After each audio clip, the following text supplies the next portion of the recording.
Hi everybody, welcome to another video lesson. Today's topic is conditionals. This video lesson is for semester 6 Usmania University students. So let's see what are conditional sentences and types of conditionals. So conditional sentence ని if sentences అని కూడా అంటారు. ఇది if sentences ఒక condition express చేస్తాయి. Condition అంటే షరతుతో కూడిన లేదా ఒకవేళ అయితే అంటామే అటువంటి దాన్ని ఎక్స్ప్రెస్ చేస్తుంది షరతు.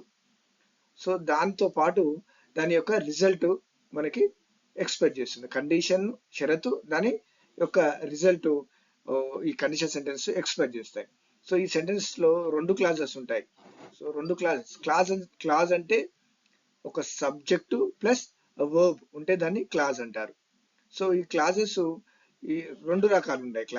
రెండు రకాలు ఏంటి అంటే ఒకటి ఇఫ్ క్లాజ్, ఇంకొకటి main clause. So if clause అనేది సబార్డినేట్ క్లాజ్, ఇది మెయిన్ క్లాజ్.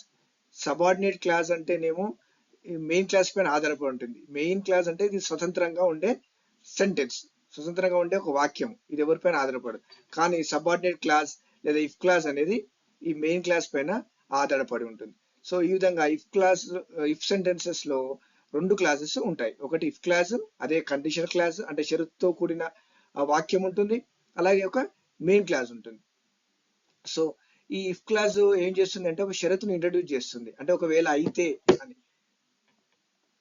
సో ఈ మెయిన్ క్లాజ్ ఏమో దాని యొక్క రిజల్ట్ ని, ఆ కండిషన్ యొక్క రిజల్ట్ లేదా కాన్సిక్వెన్స్ చెప్తుంది. దానివల్ల ఏం జరిగింది, ఏం ఫలితం వచ్చింది అనేది మెయిన్ క్లాజ్ చెప్తుంది. సో ఈ విధంగా ఇఫ్ సెంటెన్స్ లో రెండు క్లాజెస్ ఉంటాయి, అంటే రెండు సెంటెన్స్ లో ఉంటాయి. క్లాజ్ అంటే సబ్జెక్టు మరియు వర్బ్ కలిగి ఉన్న దాన్ని ఒక క్లాజ్ అంటారు. సో ఈ విధంగా ఫర్ ఎగ్జాంపుల్ చూడండి, if you work hard. If you work అనేది ఇఫ్ క్లాస్. ఓకే, ఇక్కడ ఇఫ్ అనేది ఒక షరతు ఉంది. ఇఫ్ యు వర్క్ హార్డ్, నువ్వు కష్టపడి పని చేస్తే, ఒకవేళ అయితే షరతు. You will pass the examination. You will pass the examination అనేది మెయిన్ క్లాస్. సో ఇది independent class. So if clause అనేది షరతును ఇంట్రడ్యూస్ చేస్తుంది. ఒకవేళ నువ్వు ఇఫ్ యు వర్క్ హార్డ్, నువ్వు కష్టపడితే అప్పుడు ఏమవుతుంది, రిజల్ట్ ఏంటిది, result you will pass the examination, exam pass అవుతావు అనేది ఫలితం. అలాగే వీటిని ఎందుకు వాడతాము ఇఫ్ క్లాజెస్ అంటే హైపోథెటికల్ సిచ్యువేషన్స్, అంటే ఊహాజనితమైన సంబంధించిన సిచ్యువేషన్స్ ను మాట్లాడడానికి, అలాగే అడ్వైజ్ ఇవ్వడానికి, అలాగే పాసిబిలిటీస్ గురించి మాట్లాడడానికి ఇవి వాడతాం. సో ఇఫ్ క్లాజెస్ లో ఇఫ్ కండిషనల్స్ మనం టైప్స్ చూద్దాం. What are the types of if conditionals? Zero conditional, first conditional, second conditional, third conditional. అలాగే ఈ నాలుగు కాకుండా మిక్స్డ్ కండిషనల్ కూడా ఉంటుంది. సో దీన్ని మళ్ళీ జీరో కండిషనల్, ఫస్ట్ కండిషనల్ ని ఇఫ్ టైప్ 1, సెకండ్ కండిషనల్ ని if sentence type 2, third condition ని టైప్ 3 అని కూడా అంటాం. So let's see these conditions in detail next slide. So zero conditional, this condition is used to talk about universal facts or general truths. So ఇవి ఏంటంటే నిత్య సత్యాలు, విశ్వ సత్యాలు అటువంటివి మాట్లాడినప్పుడు ఈ జీరో కండిషన్ వాడతాం. సో దీంట్లో స్ట్రక్చర్ ఏ విధంగా ఉంటుంది అంటే ఈ సెంటెన్స్ లో ప్రజెంట్ సింపుల్ వాడతాం.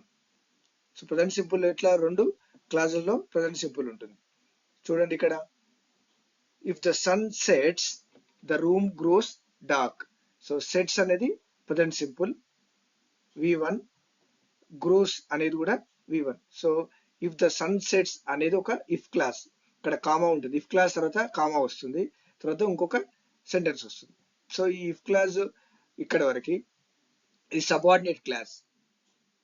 ద రూమ్ గ్రోస్ డార్క్ ఇది మెయిన్ క్లాస్, అంటే ఇది స్వతంత్రంగా ఉండగల వాక్యము.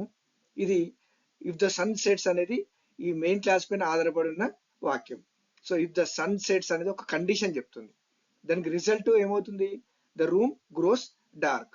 అంటే ఇక్కడ ఒకవేళ సూర్యుడు అస్తమిస్తే అనే షరతు, అస్తమిస్తే ఒకవేళ అయితే ఏమవుతుంది, ఆ రూమ్ చీకటి అవుతుంది అని రిజల్ట్.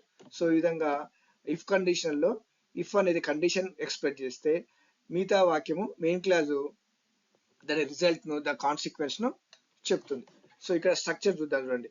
ఇఫ్ ప్లస్ సబ్జెక్ట్, ఇక్కడ ఇఫ్ ఇది సబ్జెక్ట్, అలాగే ప్రజెంట్ సింపుల్, ఇది ప్రజెంట్ సింపుల్, ఇక్కడ వరకు ఇఫ్ క్లాస్, ఇది స్ట్రక్చర్. తర్వాత రిజల్ట్ చూద్దాం.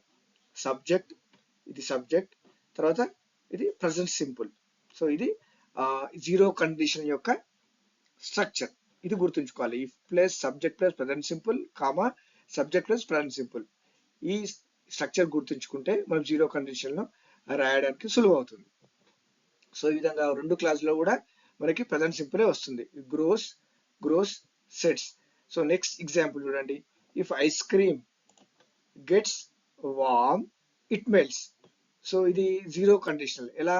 ఇది ఒక సత్యము, అంటే ఐస్ క్రీమ్ వేడైతే అది కరిగిపోతుంది అనేది ఒక విశ్వ సత్యము, నిత్య సత్యం.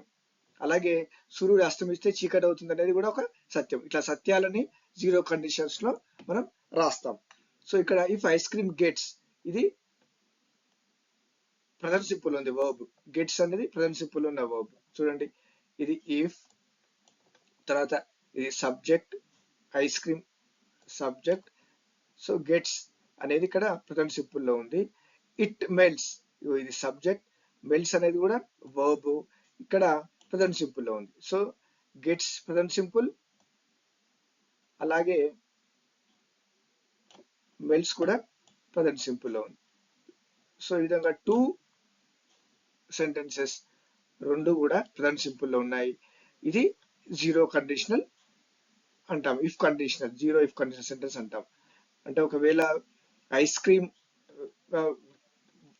వెచ్చబడితే అది కరుగుతుంది అనేది ఒక సత్యం. సో అలాగే next first conditional. So first conditional ఏమవుతుందంటే ఇట్లా పాసిబుల్ ఫ్యూచర్ ఈవెంట్స్ గురించి మాట్లాడుతుంది. అంటే ఏవైతే యాక్షన్స్ ఉన్నాయో అవి భవిష్యత్ జరిగే actions that are likely to happen. So జరిగే యాక్షన్స్ గురించి ఇది చెప్తుంది. ఫర్ ఎగ్జాంపుల్ చూడండి, if you study hard comma. So if sentence తర్వాత మనం ఇఫ్ క్లాస్ తర్వాత కామా ఉంచాలి. You will pass the exam with flying colours. So మనము ఈ ఇఫ్ ముందు రాయాల్సిన లేదు. You will pass the exam with flying colours రాసినాక కూడా ఇఫ్ సెంటెన్స్ రాయొచ్చు. ముందే ఇఫ్ సెంటెన్స్ రావాలని ఏమీ లేదు. సో ఇలా కూడా రావచ్చు. You will pass the exam with flying colours if you study hard అని కూడా రాయొచ్చు. కానీ అప్పుడు కామా ఉంచాం. You will pass the exam with flying colours, comma లేకుండా ఇఫ్ యూ స్టడీ హార్డ్ అని రాయొచ్చు. సో ఇక్కడ కండిషన్ ఏంది? ఇఫ్ యూ స్టడీ హార్డ్, నువ్వు కష్టపడితే ఏం జరిగే అవకాశం ఉంది? ఏం జరుగుతుంది? You will pass the exam with flying colours, నువ్వు ఎగ్జామ్ చాలా చక్కగా మంచిగా పాస్ అవుతావు. లైక్లీ టు హ్యాపెన్, ఇది జరగబోయే అవకాశం ఉంది అనమాట. సో అలాగే if it rains tomorrow I will stay home, రేపు వర్షం పడితే నేను ఇంటి వద్దే ఉంటాను. సో దీంట్లో స్ట్రక్చర్ చూడండి. ఇఫ్ ప్లస్ సబ్జెక్ట్, అలాగే ప్రజెంట్ సింపుల్. సో ఇక్కడ study present simple. Next sentence లో రిజల్ట్ లో చూడండి, సబ్జెక్ట్ విల్ వర్బ్ అనేది ఇక్కడ పాస్ V1 లో ఉంటుంది. The exam with flying colours, ఇది స్ట్రక్చర్. ఈ స్ట్రక్చర్ మీరు గుర్తుంచుకోవాలి. If plus subject plus present simple, if లో ప్రజెంట్ సింపుల్ వస్తుంది. నెక్స్ట్ మెయిన్ క్లాస్ లో subject plus will plus verb వస్తుంది. సో ఇట్లా ఫ్యూచర్ సింపుల్ టెన్స్ మనం దీంట్లో వాడతాం. మెయిన్ క్లాస్ లో future simple tense is used in the main class. You will pass the exam with flying colors. ఇక్కడ present simple వాడతాం. If it rains tomorrow అంటే present simple tense is used in the if class. If you study hard or if it rains.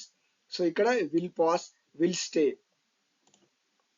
So చూడండి, ఇది if, ఇది simple present tense, ఇక్కడ will stay, will plus verb, ఇది structure. So ఇవి దేని గురించి మాట్లాడతామంటే ఇది ఎప్పుడు ఒక పాసిబిలిటీ ఉంది, likely to happen, possible future events గురించి మనము మాట్లాడినప్పుడు ఈ విధంగా ఫస్ట్ కండిషన్ గురించి మాట్లాడతాము. సో నువ్వు కష్టపడితే పాస్ అవుతావు, వర్షం పడితే నేను ఇంటి వద్దే ఉంటాను. సో ఈ విధంగా వీటిని first condition. So let's see second conditional and third conditional on next slide. So second conditional imaginary situation describe చేయడానికి అది ఏంటి అంటే ప్రజెంట్ లో ఫ్యూచర్ లో జరగని ఇమాజినరీ సిచ్యువేషన్స్ అంటే హైపోథెటికల్ కండిషన్స్ ని మనం డిస్క్రైబ్ చేయాలనుకున్నప్పుడు ఇది present లో ఇది future లో అటువంటి అప్పుడు సెకండ్ కండిషన్ లో వాడతాం. సో ఇట్లా అంటే అన్రియలిస్టిక్ అనమాట. Unrealistic present or future events ని మనం ఎక్స్ప్రెస్ చేయాలంటే గుర్తుపెట్టుకోండి, హైపోథెటికల్ లేదా అంటే ఊహాజనితమైనవి లేదా అన్రియలిస్టిక్ నిజమే కానివి జరగనివి ప్రజెంట్ లేదా ఫ్యూచర్ ఈవెంట్ చెప్పడానికి సెకండ్ కండిషనల్ వాడతాం. సో ఇక్కడ స్ట్రక్చర్ దీన్ని చూస్తే మనకు స్ట్రక్చర్ అవుతుంది చూడండి. If I won the lottery I would purchase a big mansion. ఇక్కడ ఇఫ్ సెంటెన్స్ లోనే ఇఫ్ క్లాజ్ లో V2 ఉంది అంటే సింపుల్ పాస్ట్ ఉంది, సింపుల్ పాస్ట్ ఉంది. సో ఇది V2 ఇఫ్ క్లాజ్ లో. అలాగే ఇక్కడ మనకి రిజల్ట్ మెయిన్ క్లాజ్ లో ఇక్కడ ఏముంది, వుడ్ పర్చేస్ అంటే వుడ్ తో పాటు ఒక V1 ఉంది. ఇది స్ట్రక్చర్. వుడ్ లేదు, ఇక్కడ కుడ్ మైట్ రావచ్చు. అలాగే ఫస్ట్ కండిషన్ లో కూడా మనకి ఈ విల్ ప్లేస్ లో మే క్యాన్ కూడా రాయొచ్చు. సో అలా సింపుల్ సెకండ్ కండిషన్ లో సింపుల్ పాస్ట్ టెన్స్ వస్తుంది ఇఫ్ క్లాజ్ లో. ఇక్కడ వుడ్ లేదా కుడ్ లేదా might plus base form of verb V1 ఉంటుంది. సో అలాగే ఇప్పుడు if for example if I won the lottery I would buy a large house అన్నాం అనుకోండి, I would buy a large house. So ఇక్కడ మనము lottery తగిలేది అనేది ఒక అన్లైక్లీ సిచ్యువేషన్. అంటే నీకు లాటరీ వస్తుంది, లాటరీ గెలుస్తావు అనేది. సో కాబట్టి ఇది ఒక పెద్ద ఇల్లు కొనడం అనేది కూడా అసాధ్యం, ఇది ఇంపాసిబుల్. సో ఇట్లా మనకి ఫ్యూచర్ లో ప్రజెంట్ లో జరగనివి ఇమాజినరీ ఊహాజనితమైనవి నేను లాటరీ తగిలితే నేను ఇల్లు కొంటాను అనేది. అలాగే ఇంకొక సెంటెన్స్ ఎగ్జాంపుల్ అంటే if I were a bird, if I were a bird. So నేనే పక్షిని అయితే, ఇది ఒక ఇమాజినరీ సిచ్యువేషన్, అన్లైక్లీ సిచ్యువేషన్. ఇది జరగదు, తను పక్షి కావడం అనేది జరగదు. జరిగితే I would fly in the sky. So ఇక్కడది సింపుల్ పాస్ట్, ఇక్కడ would plus fly. Okay, fly అనేది V1 బేస్ ఫామ్ యొక్క verb, base form of verb. So నేనే పక్షిని అయితే ఆకాశంలో ఎగురుతాను అంటే ఇది జరగని ఇంపాసిబుల్ అవుట్కమ్ అన్నమాట. ఆకాశంలో ఎగరడం అనేది ఇంపాసిబుల్, అని పక్షి కావడం అనేది ఇది ఒక అన్లైక్లీ అంట్రూ, ఇది జరగని ఒక సిచ్యువేషన్ అనమాట. ఇమాజినరీ సిచ్యువేషన్, ఊహాజనితమైనది, హైపోథెటికల్. సో ఇట్లా వీటిని సెకండ్ కండిషన్స్ లో వాడతాం.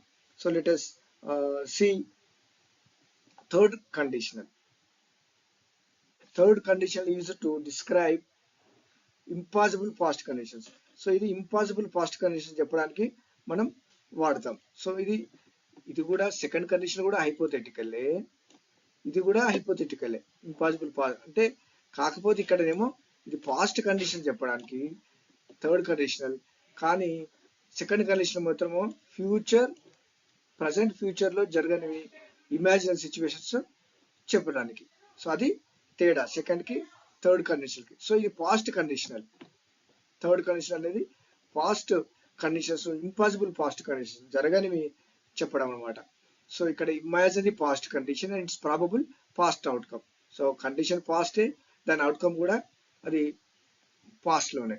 సో ఫర్ ఎగ్జాంపుల్ చూడండి, ఇక్కడ స్ట్రక్చర్ చూద్దాం. If you had paid attention in class. So ఇది ఇఫ్ క్లాస్. ఇఫ్ క్లాస్ లో హ్యాడ్ పెయిడ్ అంటే పాస్ట్ పర్ఫెక్ట్ టెన్స్ లో ఉంది. హ్యాడ్ ప్లస్ V3 ఉంటే అది past perfect tense. So if clause అనేది పాస్ట్ పర్ఫెక్ట్ టెన్స్ లో ఉండాలి. అలాగే రిజల్ట్ ఏదైతే ఉందో, పాస్ట్ అవుట్కమ్ ఉందో, ఇది పాస్ట్ లోనే, ఇది కూడా పాస్ట్ లోనే. ఇది పాస్ట్ ఇమాజినరీ, ఇది పాస్ట్ అవుట్కమ్. సో కుడ్ లేదా would plus have plus V3. So ఇక్కడ past modal verb, modal auxiliary verb ఉండాలి. అంటే కుడ్, వుడ్, మైట్ తో పాటు హ్యావ్ ప్లస్ V3. సో ఇది దీని స్ట్రక్చర్. ఇప్పుడు ఫర్ ఎగ్జాంపుల్ ఇంకొకటి చూద్దాము. If you had paid attention in class. నువ్వు శ్రద్ధగా క్లాస్ వినుంటే నువ్వు పరీక్షలో బాగా రాణించేవాడివి అని అర్థం. అంటే ఇది గతం సంబంధించి మాట్లాడుతున్నాడు. ఇప్పుడు దానికి ఈ పాస్ట్ అవుట్కమే, ఒకవేళ శ్రద్ధగా క్లాసులు వినుంటే నువ్వు పాస్ అయ్యేవాడివి అనేది గతంకు సంబంధించిన ఇమాజినరీ పాస్ట్ కండిషన్. సో ఇంకొక ఎగ్జాంపుల్ చూద్దాము. If Raju and Ram had left on time, they would have caught the train. So ఇక్కడ ఒకవేళ if Raju and Ram had left on time, సమయానికి బయలుదేరి ఉంటే, they would have caught the train, వాళ్ళు train పట్టుకునే వాళ్ళు, క్యాచ్ చేసేవాళ్ళు అని అర్థం. ఈ సెంటెన్స్ లో థర్డ్ కండిషన్ లో ఉంది. ఈ థర్డ్ కండిషన్ ఏమి ఎక్స్ప్లెయిన్ చేస్తుందంటే, రాజు అండ్ రామ్ వాళ్ళు సమయానికి బయలుదేరి ఉండుంటే, కానీ వాళ్ళు ఇక్కడ సమయానికి బయలుదేరలేదు, బట్ డిడింట్. సో దానివల్ల ఏం జరిగింది, they didn't catch the train. Okay, so అట్లా ఇమాజినరీ పాస్ట్ సెంటెన్స్ చెప్పడానికి మనము ఈ థర్డ్ కండిషన్ ని వాడతాము. అంటే ఇదంతా జరిగిపోయింది, ఇది అంతా జరగంది, ఇది పాస్ట్ ని ఇమాజినరీ కండిషన్స్ లో చెప్పడం. సో ఇప్పుడు క్లాజెస్ ని మ్యాచ్ చేద్దాము. ఇక్కడ కొన్ని ఇఫ్ క్లాజెస్ ఇటువైపు ఉన్నాయి. సో సబార్డినేట్ క్లాస్ ని మెయిన్ క్లాస్ ని, లేదా మెయిన్ క్లాస్ ని సబార్డినేట్ క్లాస్ ని మ్యాచ్ చేద్దాం. సో ఇప్పుడు ఇఫ్ క్లాసెస్ మనం 3 జీరో కండిషన్ నేర్చుకున్నాం, first condition, second condition, third condition నేర్చుకున్నాము. So let us try to match these clauses. So first sentence, if you had told me in advance. So ఇది had told me, had told. So ఇది past perfect tense లో ఉంది. So ఇది past if clause past perfect tense లో ఉంటే అది third condition. So దీనికి answer ఏంటి, I would have come home early. So ఇది మ్యాచ్ అవుతుంది ఇలా. సో ఇది థర్డ్ కండిషన్ లో ఉంది. సో ఇందులో థర్డ్ కండిషన్ లో ఇఫ్ లో పాస్ట్ పర్ఫెక్ట్ టెన్స్ ఉంటే, ఇక్కడ రిజల్ట్ లో మెయిన్ క్లాస్ లో would plus have plus V3. Okay, so next if I discover the answer. So if I discover the answer అనేది మనకి డిస్కవర్ అనే వర్డ్ V1 లో ఉంది, అంటే సింపుల్ ప్రెజెంట్ లో ఉంది. సో ఈ సింపుల్ ప్రెజెంట్ లో ఉంది, ఇఫ్ క్లాస్ సింపుల్ ప్రెజెంట్ లో ఉంది కాబట్టి ఇక్కడ మనకి ఫస్ట్ కండిషనల్. సో మనకి మెయిన్ క్లాస్ లో విల్ రావాలి, విల్ లేదా క్యాన్ లేదా మే లేదా రావాలి. సో ఇక్కడ I will let you know. So if I discover నాకు ఆన్సర్ తెలిస్తే నేను నీకు చెప్తాను, విల్ ప్లస్ ఇది. సో దీంట్లో మనకి ఒక లైక్లీ టు హ్యాపెన్ అనమాట, ఫస్ట్ కండిషన్ అనేది జరిగే అవకాశాలు ఉన్నాయి. సో అదే ఇప్పుడు మనం ముందు నేర్చుకునేది థర్డ్ కండిషన్, అది imaginary past. Next third sentence, if she hadn't worn a helmet. So ఇది కూడా థర్డ్ కండిషన్ లో ఉంది. ఆమె హెల్మెట్ ధరించి ఉండకపోతే ఏమయ్యేది, she might have injured. So ఇది కూడా might plus have plus injured V3. So ఇది థర్డ్ కండిషన్ లో ఉంది. అంటే if she hadn't worn a helmet, ఆమె హెల్మెట్ ధరించలేకపోతే బాగా గాయపడి ఉండేది అని అర్థం. సో అంటే ఇది ఇమాజినరీ పాస్ట్, అంటే ఆమె హెల్మెట్ ధరించింది, గాయం నుంచి తప్పించుకుంది అని అర్థం. సో ఇది మ్యాచ్ అవుతుంది. Next we will be late, ఇది మెయిన్ క్లాస్ ఇచ్చాడు, ఇక్కడ మనము ఇక్కడ ఇఫ్ క్లాస్ ను మ్యాచ్ చేయాలి. వి విల్ బి లేట్, మనం లేట్ అవుతాం ఎప్పుడు, కండిషన్ చూద్దాం. If condition, if we don't start immediately, మనము త్వరగా బయలుదేరకపోతే లేట్ అవుతాము. అంటే ఇది లైక్లీ టు హ్యాపెన్, అంటే ఇది ఫస్ట్ కండిషనల్ సెంటెన్స్, ఇది లైక్లీ టు హ్యాపెన్. మనం త్వరగా బయలుదేరకపోతే if we don't start immediately we will be late. So ఇది అయ్యే అవకాశం ఉంది కాబట్టి ఫస్ట్ కండిషనల్. తర్వాత fifth question, you wouldn't have had any difficulty. So ఇక్కడ మెయిన్ క్లాస్ ఇచ్చాడు, మనము ఇఫ్ క్లాస్ ను చూడాలి. So if you had prepared well, నువ్వు చక్కగా ప్రిపేర్ అయి, if you had prepared well, చక్కగా ప్రిపేర్ అయి ఉంటే నీకు ఎటువంటి కష్టం వచ్చేది కాదు అన్న. ఇది ఒక మనకి థర్డ్ కండిషనల్ సెంటెన్స్ అనమాట. Next I would lodge and FIR. So దీనికి ఇఫ్ కండిషన్ చూద్దాం. ఇఫ్ ఐ వర్ యూ, ఇది సెకండ్ కండిషనల్, ఇది second conditional. If I were you, అంటే అదే నేనైతే ఎఫ్ఐఆర్ ని లాడ్జ్ చేసేవాడిని, ఎఫ్ఐఆర్ ని చేసేవాడిని, I would lodge an FIR అట్లా. So if I were you అనేది ఇది second conditional. So second conditional ఏంటంటే ఇది unreal, untrue. So imaginary, hypothetical అనమాట. ఇది హైపోథెటికల్ ఫ్యూచర్. ఇది నేనే అయితే ఎఫ్ఐఆర్ ని లాడ్జ్ చేసేవాడిని అంటే అది నువ్వు అయ్యే అవకాశం లేదు, ఎఫ్ఐఆర్ లాడ్జ్ చేసే సమస్య లేదు అనమాట. అంటే ఇట్లా కానిది ఇది అన్రియల్. ఇది second conditional. Okay, if you leave at 8 AM we will have time to pick her up. మనము ఒకవేళ 8 గంటలకే బయలుదేరితే ఆమెను పికప్ చేసుకునే అవకాశం ఉంటుంది. అంటే ఇది లైక్లీ టు హ్యాపెన్. సో ఇక్కడ వి లీవ్ అనేది V1 లో ఉంది. సో సింపుల్ ప్రెజెంట్ టెన్స్ లో ఉంది కాబట్టి ఇది టైప్ 1. ఇది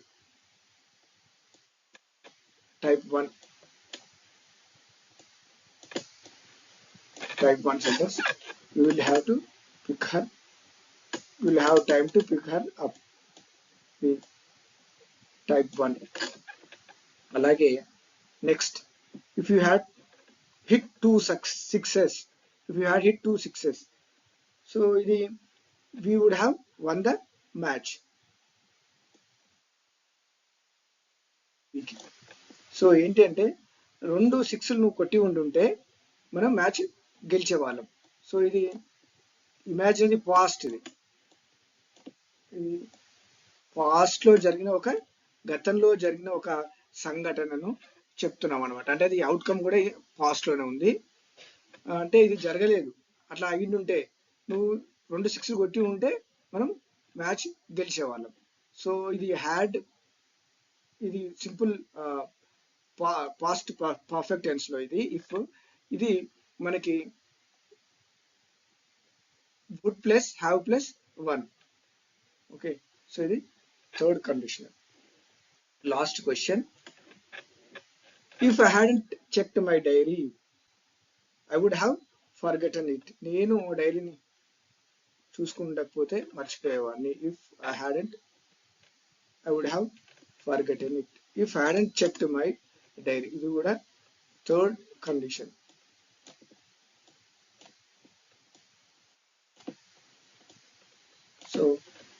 సో మనకి ఇలా first condition, third condition, second condition వచ్చాయి. సో చూడండి ఇప్పుడు, if you had told me in advance I would have come early. So I would have come early, ఇది థర్డ్. ఓకే, అలా. నెక్స్ట్, ఇఫ్ ఐ డిస్కవర్, ఇది 1 conditional 1, if conditional 1. So ఇది if conditional clauses.